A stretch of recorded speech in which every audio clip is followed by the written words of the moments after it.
And would the boundaries be an issue that we have ignored for a long time? Boundaries in these areas, boundaries are almost, you know, you will think as if people are living in a country that is not Kenya. When you go and hear the boundaries dispute, you say mipaka yetu imefika paka pale.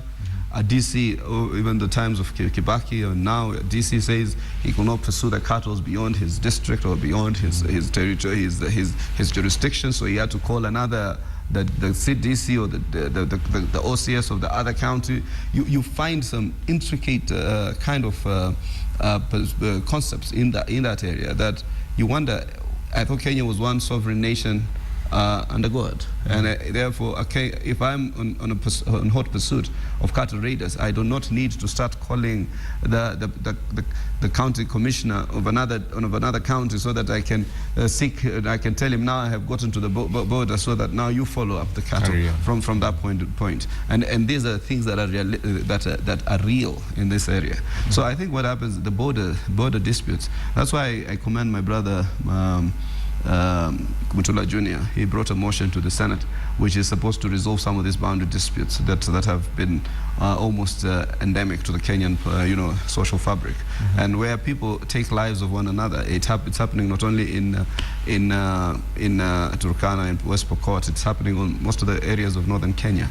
It's happening in Isiolo, it's happening across in a large swath of this country, and I think it's important that we get to the heart of this. And just as Weda said, you need to educate people. This is one country, it's one territory.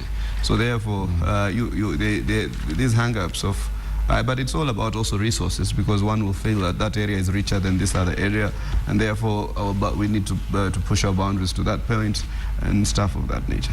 Okay, and no, there is also a story that we ran, and it's also in the dailies today, that leaders want the Ministry of the North Rift formed to have a ministry of the, like a ministry formed in that particular area. Do you think that is a way step in the right direction? Okay, if you study the history of the Grand Coalition government, they established a Ministry of Northern Kenya and Arid Lands.